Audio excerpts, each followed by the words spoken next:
یہ 3 مرتبہ آپ نے پڑھنا ہے۔ اس سے شیطان مردود جو ہے وہ آپ سے دور ہو جائے گا۔ دیکھیں بہت سارے ایسے وسوسے ہوتے ہیں جو شیطان دلوں میں ڈالتا ہے، وہ یہ وسوسہ بھی ڈال سکتا ہے کہ یہ وظیفہ کر رہے ہو، پتہ نہیں اس کا اثر ہوگا کہ نہیں ہوگا، تو اس وسوسے کی وجہ سے بھی وظائف اثر نہیں کرتے۔ تو آپ نے اس کو 3 مرتبہ پڑھ لینا ہے۔ اس کے بعد آپ نے درود شریف پڑھ لینا ہے۔ برکت کے لیے میرے ساتھ بھی 1 مرتبہ مل کے پڑھ لیں۔ اللہم صلی علی محمد وعلی آل محمد کما صلیت علی ابراہیم وعلی آل ابراہیم انک حمید مجید۔ اللہم بارک علی محمد وعلی آل محمد کما بارکت علی ابراہیم وعلی آل ابراہیم انک حمید مجید۔ اس کے بعد ایک آیت ہے واللہ خیر الرازقین، یہ پڑھنی ہے۔ یہ کتنی دفعہ پڑھنی ہے وہ بھی میں آپ کو بتاتا ہوں۔ اس وظیفے کی اجازت ان میرے تمام بہن بھائیوں کو ہے جو اس ویڈیو کو مکمل دیکھیں گے اور ویڈیو کو لائک کر دیں گے۔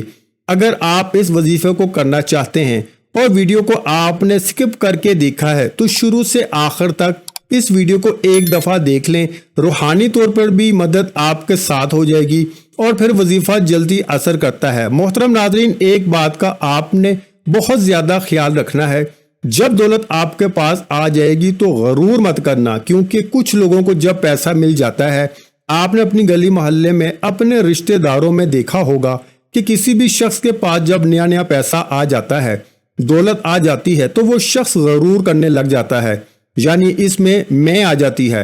تو آپ نے اپنے برے دن یاد رکھنے ہیں۔ ہمیں پتہ ہونا چاہیے کہ ہاں بھائی ہم نے فلاں ٹائم فلاں برا وقت گزارا ہے، اور جو آپ سے نیچے والا طبقہ ہے جو غربت میں ڈوبے ہوئے ہیں، آپ نے ان کی مدد بھی کرنی ہے۔ اللہ نے ہم پر رحمت کی ہے تو ہمارا یہ اچھا وقت ہے، اس لیے غرور نہیں کرنا۔ جب انسان غرور کرتا ہے تو پھر اس کا رزق آہستہ آہستہ کم ہونا شروع ہو جاتا ہے، ختم ہونا شروع ہو جاتا ہے۔ تو ناظرین کرام، جو قارون تھا اللہ پاک نے اس کو بے حد خزانوں سے، بے حد دولت سے نوازا تھا، وہ بنی اسرائیل میں سے تھا۔ اس کے خزانوں کی جو چابیاں تھیں، اس کے خچر ہوا کرتے تھے جو اس چابیوں کے وزن کو اٹھاتے تھے۔ تو آپ اس بات سے اندازہ لگا لیں کہ اس کے خزانوں کی وسعت کتنی زیادہ تھی۔ وہ غرور کرنے لگا تھا، وہ کہتا تھا یہ جو پیسہ ہے، یہ جو دولت ہے، یہ میری محنت کی ہے۔ حالانکہ ہمیں جو رزق ملتا ہے، دولت ملتی ہے، یہ ہم پر اللہ تعالیٰ کا فضل ہوتا ہے، اللہ پاک کا کرم ہوتا ہے۔ اللہ پاک ہی عطا کرتے ہیں۔ رزق اور دولت عطا کرنے والا وہی مالک ہے، وہی ذات ہے۔ وہ کسی کو کم دے کر بھی آزماتا ہے، وہ کسی کو زیادہ دے کر بھی آزماتا ہے۔ تو آپ نے ان باتوں کا بہت زیادہ خیال رکھنا ہے۔ آپ نے واللہ خیر الرازقین، اس کی ایک تسبیح آپ نے پڑھ لینی ہے اچھے طریقے سے۔ آپ نے باوضو ہو کے اعوذ باللہ اور بسم اللہ پڑھ کے اور درود شریف پڑھ کے آپ نے واللہ خیر الرازقین، بہترین رزق دینے والی ذات میرے اللہ کی ہے، آپ نے ایک تسبیح واللہ خیر الرازقین کے پڑھ لینی ہے اور اپنے مقصد کو ذہن میں رکھنا ہے اور یہ سوچتے جانا ہے کہ اللہ پاک ہی رزق عطا کرنے والا ہے۔ جیسے جیسے آپ یہ تسبیح کر رہے ہوں گے تو میرے اللہ کی خاص کرم نوازیاں آپ پہ ہونا شروع ہو جائیں گی۔ تو آپ نے ایک تسبیح کرنے کے بعد دوبارہ پھر آپ نے درود شریف پڑھ لینا ہے۔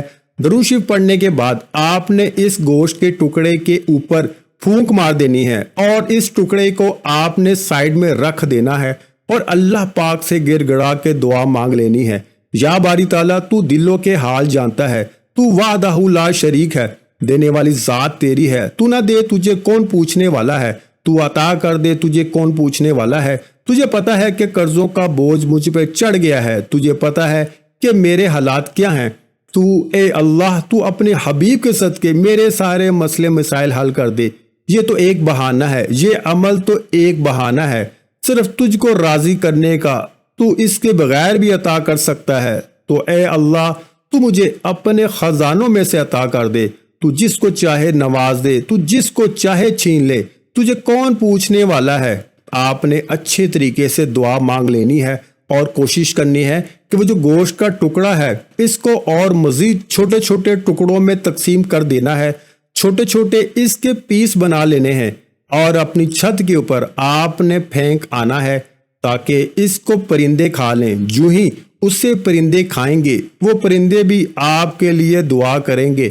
انشاءاللہ تعالی آپ کے ایسے حالات بدلیں گے کہ آپ کو سمجھ نہیں آئے گی کہ میں دولت کو کہاں رکھوں۔ آپ نے اپنے مقصد کے لیے کوشش بھی کرنی ہے، یہ نہیں ہے کہ عمل کر کے آپ نے ہاتھ پہ ہاتھ دھر کے بیٹھ جانا ہے، نہیں، آپ نے محنت بھی کرنی ہے۔ دینے والی ذات اللہ کی ہے، وہ ضرور عطا کرے گی، اور مٹی میں ہاتھ ڈالو گے اللہ کے حکم سے وہ سونا بن جائے گی۔ کوئی وظیفہ نماز کے بغیر مکمل نہیں ہوتا۔ آپ نے 5 وقت کی نماز لازمی ادا کرنی ہے، اور کچھ نہ کچھ اللہ کی راہ میں صدقہ خیرات بھی کرتے رہا کریں۔ تمام دوستوں سے گزارش ہے کہ اللہ کے 99 ناموں میں سے ایک نام کمنٹ باکس میں لازمی شیئر کیا کریں۔ جزاک اللہ۔